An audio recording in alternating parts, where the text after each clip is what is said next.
That being said, I'd rather get tag teamed by the pets of Poseidon and the forces of Zeus than have a bloodluster up my urethra, frankly.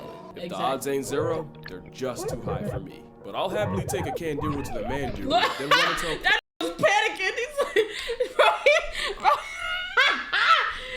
Started panicking, bro. But we back with another Casual Geographic. The boy that dropped today. This is why these fish belong in a horror movie more than sharks. What fish? What fish? Alright, hey man. If it's two things Simbees you don't play with, it's the deep sea and hippos, man. I'm good off all of them, bro. Hippos, that's land's tank. I'm good. And the deep sea, don't know what's in there, bro. Let's get it. What the? Oh, that's a. Oh my God! Eu gostei assim, amostradinho.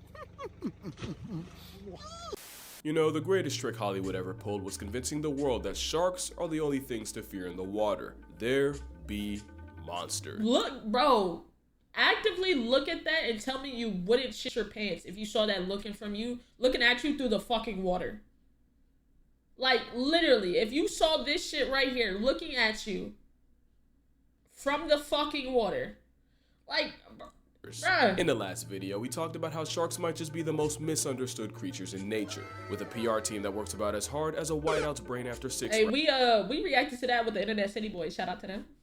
rounds of CTE. They've been done so dirty, they've actually overshadowed the other ichthyological insanity spawned from Satan's septic tank.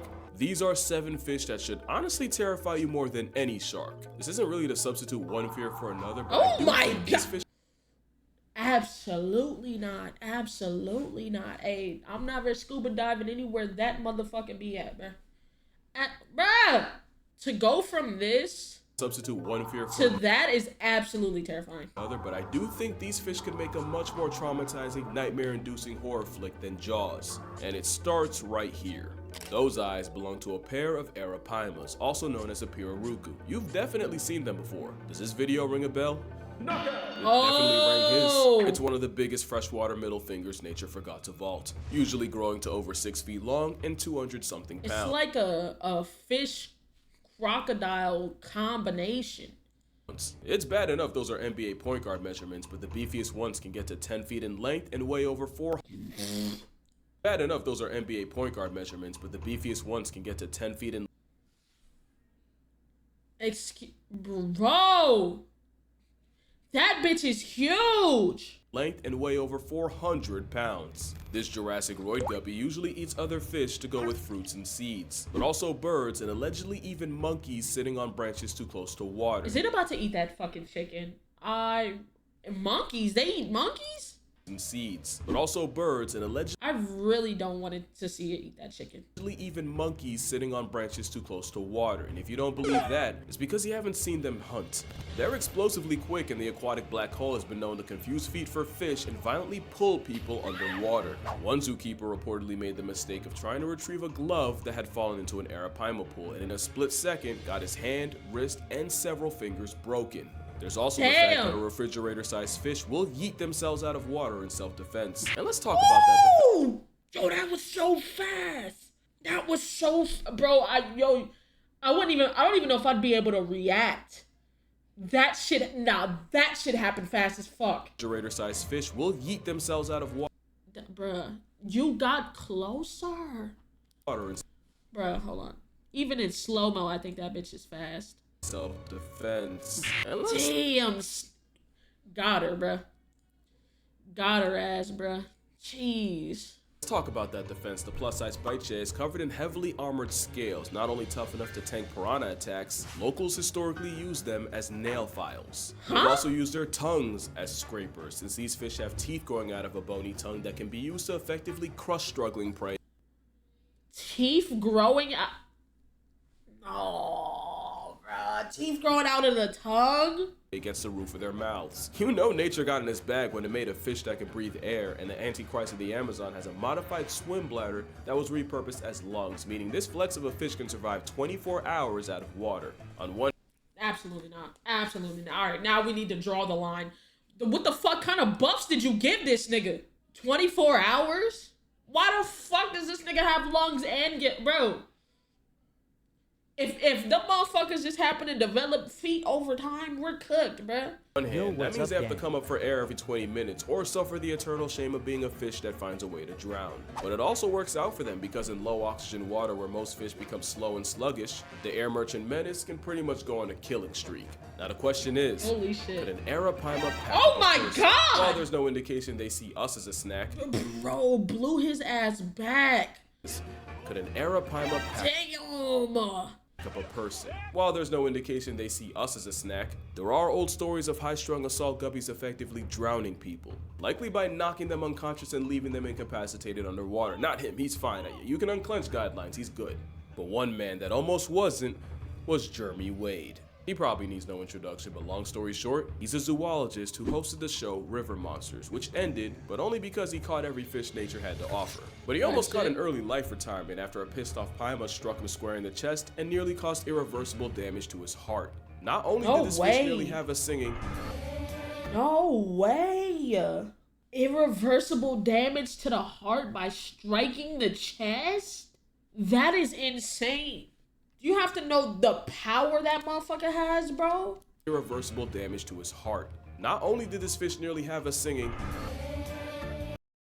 The suspect wasn't more than 90 pounds. Remember, the... Oh, and they can... Bro! They can get up to 400. This one was only 90 and had enough power to knock his fucking heart into a different rhythm. Overachievers can press the scales at 400 or, 180 kilograms worth of kill a man. So yeah, the arapaima is a shack-sized, air-breathing, armor-plated predatory vacuum. Strangely enough, it's not the fish I'm most scared of in the Amazon. But we'll get to that. The piranha actually isn't. If you remember from an earlier video, piranhas might be just as misunderstood as sharks. They're mostly just scavenging opportunists that our childhoods convinced us were way more of an issue. You can... Yeah, they said... What did he say? He said the only reasons piranhas looked vicious when the dude that wrote about them is because they sectioned off the piranhas and they weren't able to eat for days. And then they threw meat in there to impress a guy and they were just actively hungry. So they looked more man-eating than they really are. Which is crazy. Not say the same for their cousins found in the Congo basin of Central Africa. The Goliath tigerfish can grow to nearly 5 feet long, over 100 pounds, and they're what people were told piranhas are times 10. They're in the same order, but where piranhas are primarily... Whoa, is that nigga eating an alligator? Look, bro, he's tearing that shit up! And they're what people were told piranhas are times 10. They're in the same order, but where piranhas are primarily a swimming cleanup crew, tigerfish actively hunt for their bodies. And you'll find out, nature built this prehistoric problem to do exactly that. They have sharp dagger-like teeth that many swear are comparable to that of a great white. Although I personally see them as more conical, like a crocodile. Which is a coincidence since the saltwater variety are their only natural predators. But of course, the swimming expletive has also been known to murk smaller crocs. They have eerily strong eyesight to track prey, special organs to detect the vibrations they make underwater, and they're strong enough to brute force their way through the turbulent waters of their hunting grounds. They're considered one of... Yo, that bitch is huge. And they're strong enough to brute force their way through the turbulent waters of their hunting grounds. They're considered one of the toughest freshwater fish time left behind, and tiger... Whoa. Oh, they can jump out the water like that. Went straight for the face. Yo, alright, man. Listen, bro. I think I'm good on the ocean, bro. I be liking real clear water, but it's looking more dangerous.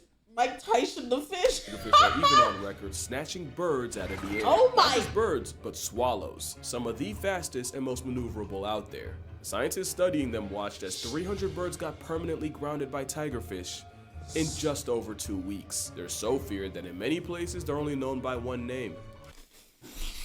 Look at just the way it chomps, bro. In just over 2 weeks, they're so look at the way it chomps, that in many places they're only known by one name. Fuck no.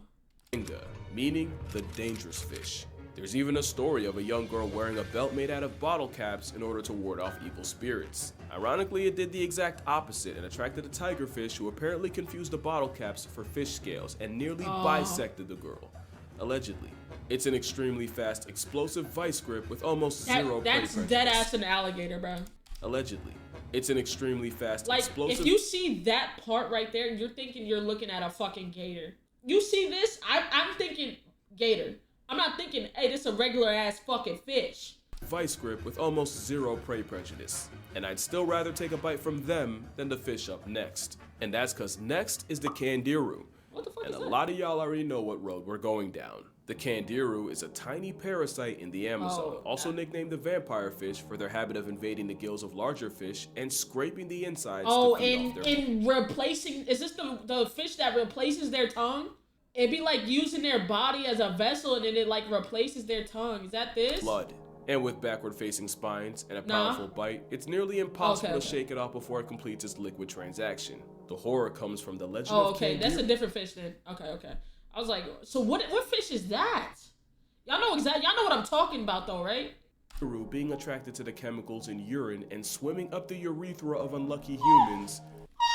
What? Whoa. I wasn't listening. Wait. To shake it off before it completes its liquid transaction. The horror comes from the legend of Candiru being attracted to the chemicals in urine and swimming up the urethra of unlucky humans and getting stuck up there. A fate that takes surgery to reverse. Imagine a serrated, sentient toothpick in your bathing suit business and you'll see why the violation with gills is so feared. But how much of this is even real? Most of the reports of people getting penetrated by peenfish are really sus at best. Apparently, they're not even attracted to the ammonia in human urine in the first place. There's a good chance that the Candiru controversy came from European settlers coming home from long expeditions and telling these long, exaggerated stories to anyone who'd listen for status and attention. Oh, okay. Yeah, but basically they were probably lying for clout. You have to remember, the whole piranha skinning a cow thing spawned from locals staging an event to impress the president. Yeah, the truth is, your chances of peeing in the Amazon and getting frontal probed by a fish are about as much as you getting meal prepped by a shark or getting struck by lightning. Oh, my bad. And getting struck by lightning. That being said, I'd rather get tag teamed by the pets of Poseidon and the forces of Zeus than have a bloodluster up my urethra, frankly. If the odds ain't zero, they're just too high for me. But I'll happily take a Candiru to the Mandiru. Then run until... That nigga was panicking. He's like, bro. That nigga started panicking, bro. Just too high for me. But I'll happily take a Candiru to the Mandiru, then run into aquatic op number 4. In fact, I'm so afraid of it, I actually had to break my own rule for this video. The Humboldt squid obviously isn't a fish, but it's the closest thing to a living nightmare on this list. Let's be clear, at 5 feet, about 100 pounds, there are bigger squid. What sets Humboldts apart is they can hunt in packs of over 1,000. Absolutely not. That's 3 zeros like a Tony Snell stat line. Absolutely Nicknamed not. Diablo Rojo, there are old fisherman tales of men falling overboard, getting swarmed, and never coming back up. Absolutely There's not. also stories of them curiously approaching divers before flipping and trying to rip their masks off. But who needs stories when marine biologist Alex Kirstich can tell you about the time several homicidal squids grabbed him and attempted to drag him down into the dark maw of the abyss. It gets worse when you realize what exactly happens when a red devil decides to take you to hell. Humboldts aren't just highly intelligent, they're covered in tiny red chromatophores that they can use to rapidly change color in order to communicate with each other. It's like Morse code but for Crip and calamari. That shit's crazy. We don't know exactly what it means, but there's a good chance if a Humboldt confronts you and starts violently flashing red, it could be telling a bunch of others you can't see that you're free eats. So likely the last thing you'll see. Hey y'all, this nigga easy lick. Come on, bro. Jump this nigga. That flashing red is code for jump this nigga. We finna eat good. Is pulsing red before you get eaten alive. It doesn't help that satanic cephalopods are known for speed eating and are notorious for stripping fish to the bones faster than fishermen can reel them. Add a beak that can easily slice flesh and a bite force that can reportedly crack bone. And I think you see why I'm not exaggerating when I say I'll deal with every other fish on this list. And they're in unison, bro. They're in unison. They moved as a fucking unit. They moved as a unit. Absolutely not. Crack bone. And I think you see why I'm not exaggerating when I say I'll deal with every other fish on this list than a pack of predatory color coordinating squid. And I don't care what logic says. There's no doubt in my mind this squid would eat a human if they thought they could. Why? Humboldt squid only live about a year. That rapid growth in a short time means they'll rarely pass up an easy meal, even if it's their own kind. Humboldts are highly cannibalistic, and they will not hesitate to turn on a bro, nah, that nigga came out of nowhere. Humboldts are highly cannibalistic, and they will not hesitate to turn on a free eats, nah, you're free eats, nigga. There was a study done off the coast of Chile that found that out of over 2,000 squid, more than half held the remains of their own kind in their stomachs. It sounds to me that anything they see as weaker than them is something they can feed off, and the only saving grace for us is they usually only press things smaller than they are. But you don't even have to be seen as food for affiliated squids to be a problem. Like a true xenophobic, they react to most things they don't understand. Bro, what the fuck is that random ass gaping hole? Why is there so many holes in this thing? I thought the hole was in the middle. What is this back hole here? Affiliated squids to be a problem. So if that's the what? Like a true xenophobic, they react to most things they don't understand. Yo, that motherfucker. It's an inkjet. Damn, that motherfucker gaping, bro. Hear me out. Okay. With aggression, and they've even attacked cameras and equipment and left them out of order. But to me, the most disturbing aspect of getting assaulted by squids is, even if you escape, if you panic and surface too fast, you can get the bends and past tense anyway. That type of psychological horror is what puts the Humboldt here, and wouldn't you know, emotional damage is another symptom of finding out about the next fish. Because now we got the Stonefish. Not one of, but the most venomous fish known to man. Oh yeah, it's armed with verrucotoxin, and symptoms of getting stung include crippling pain, shock, tissue death, and even paralysis. Oh my and speaking of pain, you can be in agony for over 12 hours, and it's enough of an eternal jihad to cause hallucinations. Anecdotally, there have been tourists who've stepped on a stonefish only to beg their doctors to chop off the whole foot. Then there's the added threat of, if you don't get out of the water quick enough, it won't even be the venom. You can get paralyzed and catch a stage fatality to drowning. Even if you survive, you can still suffer permanent nerve damage and severe muscle atrophy. But that all wouldn't even be that bad if the stonefish wasn't nature's manifestation of a dick move.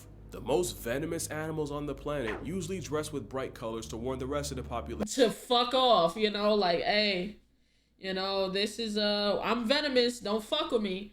That nigga deadass just blends in with the rocks. So like you're just that's just dick stuff.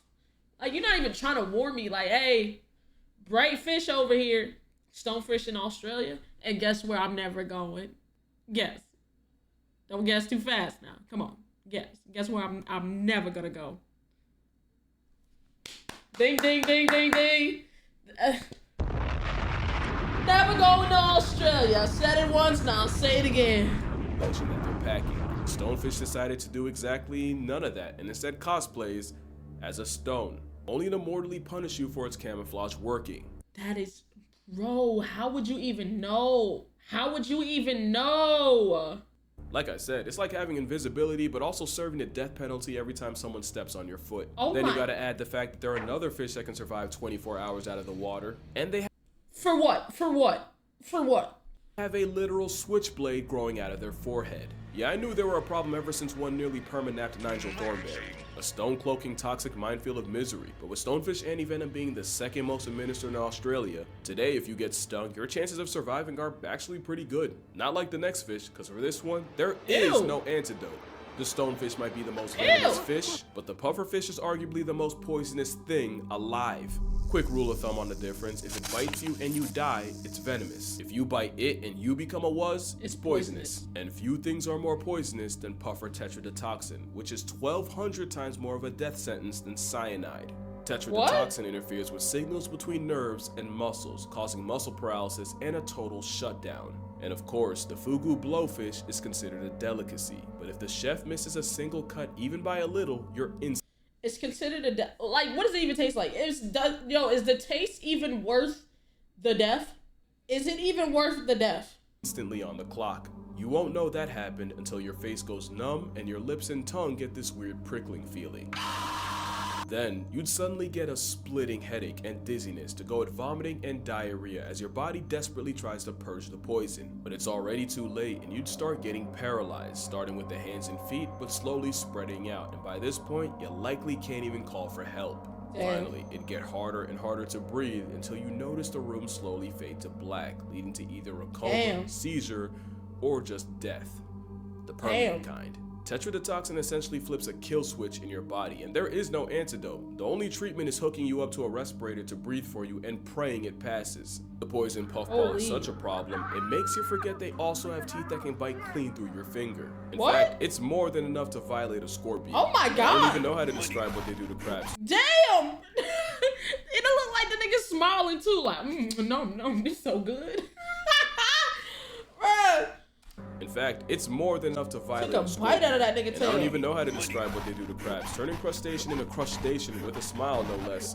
It's criminal. There's nothing funny about getting caught in that bite, with reports of pufferfish the genitals of men, and one case in 2008 where a Cambodian had his coin purse sliced in half by a pufferfish. And unlike the Candiru, this ain't a myth. Have your privates out by a puffer and you might just get... So that's 6 of the sinister 7. Absolutely not. But before we get to the last one, we got honorable mentions. The fact that there's a fish that weaponized electricity enough to decommission a caiman and we just accept that is kind of crazy. And the thing is, it might not even be the voltage, but it's getting knocked out in shallow water that'll get you. Swordfish are one of the fastest things in the sea. They also have a built-in melee weapon equipped capable of inflicting life-altering harm.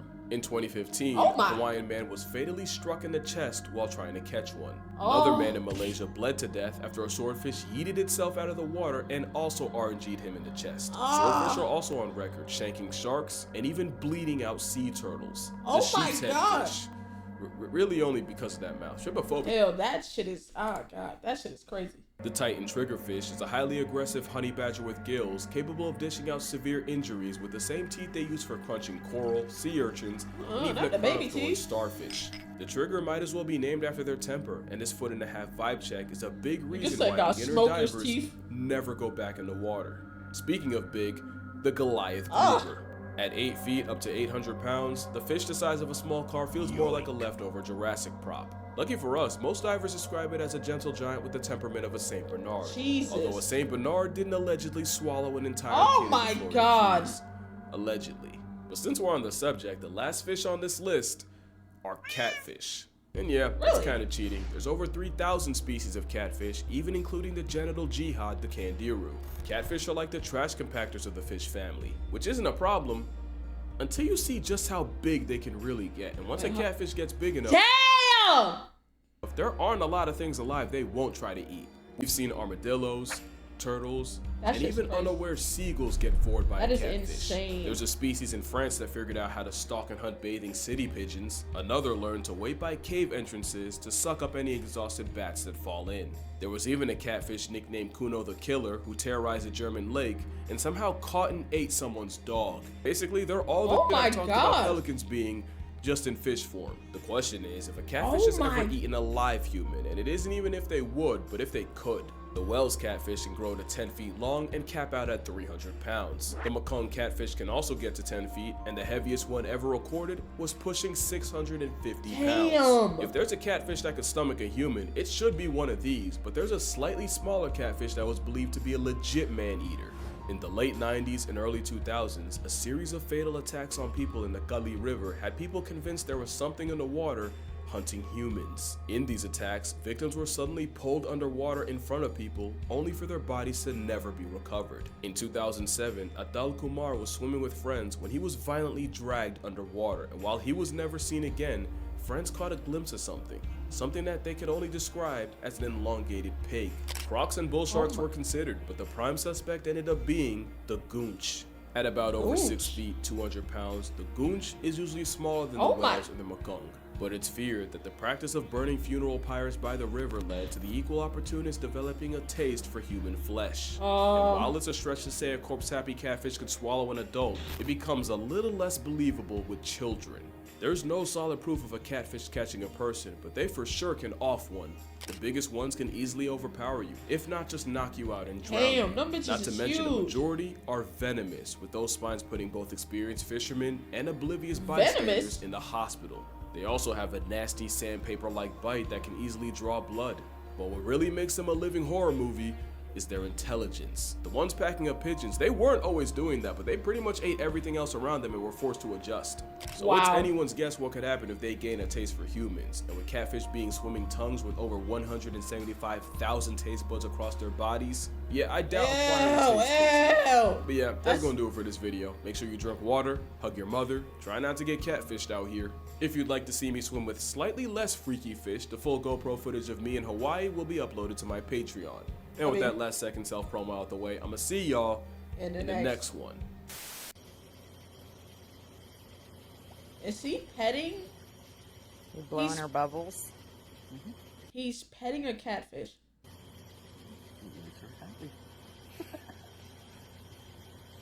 Oh my god. W. Shout out Casual Geographic, man. Always making bangers. Always making bangers,